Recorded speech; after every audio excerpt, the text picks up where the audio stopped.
Yesterday, Dana White broke the news for the main event at the UFC Miami, Jiri Prochazka against Carlos Ulberg. We kind of knew that. That confirms another thing that we broke here, that was Pereira vacating his belt. Now, that's the fight we want to wait now for it to be announced. I see some rumors, and again, that's nothing to do with me. I've been seeing on Twitter and stuff, some very, very good rumors that we might even see a John Jones fight, maybe. I keep dreaming about this fight since last year. He also announced at the same card at the UFC Miami, Aaron Pico, it's fighting former Bellator champion Patricio Pitbull. We have Mateus Gamrot fighting Ribovics. Kelvin Gastelum stepping in to fight Vicente Luque. That looks like a great card, guys. I don't know what you guys are how you feel about this, but I think it's a great card. I'm very, very happy to see Prochazka fighting for a belt again, because kind of like, as long as Alex Pereira was the champion there, I don't think we will see a third fight between him and Jiri, especially because of the way that the first couple of fights ended. So I'm very happy. I honestly believe Prochazka could be the champion again. I think he has an advantage against Ulberg. And between us here, like, what a great champion to have, right? Like, if you love MMA, how can you not love Jiri Prochazka and everything that surrounds him? So I think he'll be a great champion. One thing that got my mind really concerned yesterday, and I was one of the guys that was fighting this a lot, it was the Dana White kind of like motivational. Dana White doesn't care, but I was very concerned yesterday because, like, why do you need a script to announce Jiri Prochazka and Carlos Ulberg? It's the main event of a UFC Miami. Jiri Prochazka is one of the most exciting UFC fighters.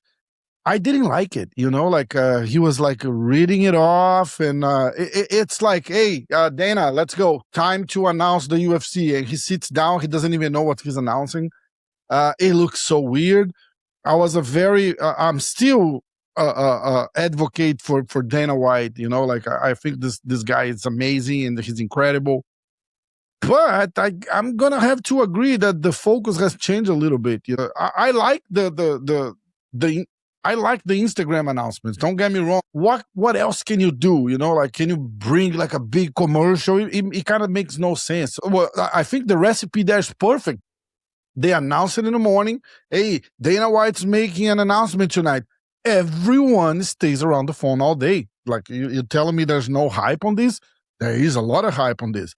But then comes Dana White, kind of like not knowing what he's gonna announce, and like just like reading like really like this. It's like, oh yeah, you guys, yeah. So yeah, Jiri Prochazka, it's fighting Carlos Ulberg, and then he forgets where he was. Like, he has his assistant say, yeah, Miami. He's like, oh yeah, in Miami, you know, Kaseya Center.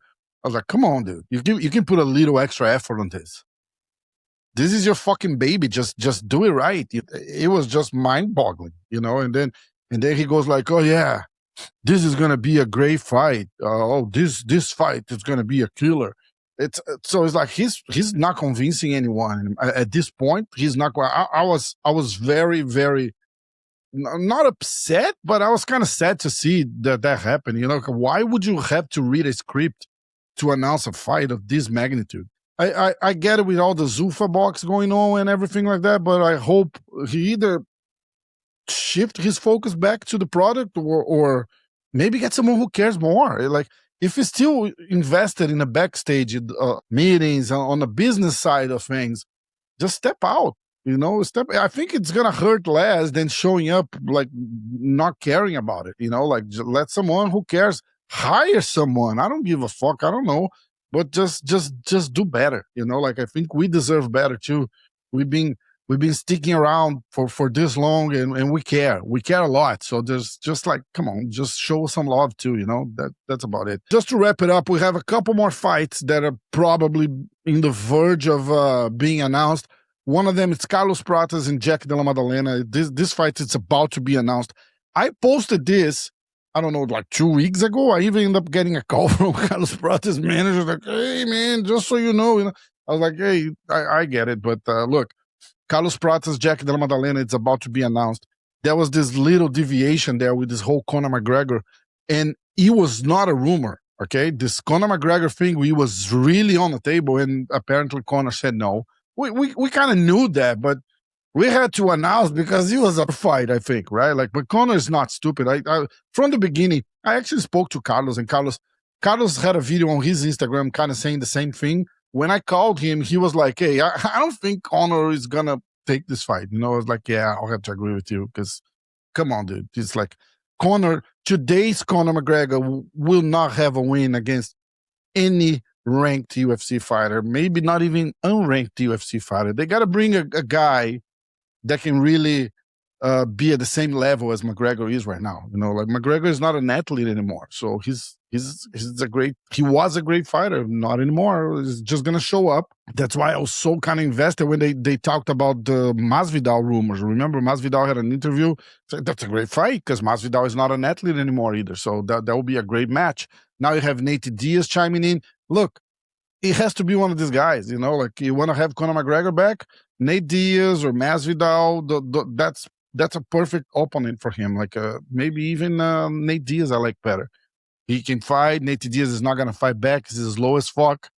So it's going to be a good show. So Carlos Prates is about to be announced against Jack Della Maddalena, and we're just waiting on news on what's going on with Poatan. Dana White said next week. He said it this week. That's how like disconnected he is. He doesn't even know when he mentioned, oh, I'll come back with the white card, and he's looking around like there's probably like 25 people in front of him with signs and posters about what to say and everything. It's like, oh, I'll come back this week they're not going to announce this week. They're probably going to announce the UFC White House, at least some of the fights, next week at UFC 326. All right, the Charles Oliveira against Max Holloway against Charles Oliveira BMF fight. So that's when we should expect something from the White House. Here I've been hearing a lot of things, but like my heart says Justin Gage against Ilia Topuria. That was the perfect scenario for the UFC, having an American with a belt. And don't get me wrong, there's this very credible journalist from Spain that mentioned something like, oh, they're not going to do this fight because they don't want an American to get embarrassed. They don't give a fuck. They want the American to be there. That was the best thing that could happen, was to have the American with the belt get there. So they got the fight they wanted. So they're going to make the fight.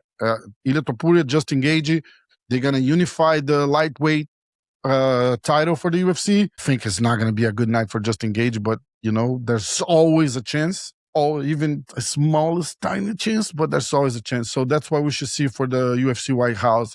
But again, the fight that I want to wait the most for it to be announced, it's Alex Pereira against either Ciryl Gane or maybe even John Jones, if we can dream high enough. John Jones, that in my mind, that's the biggest fight the UFC can ever make.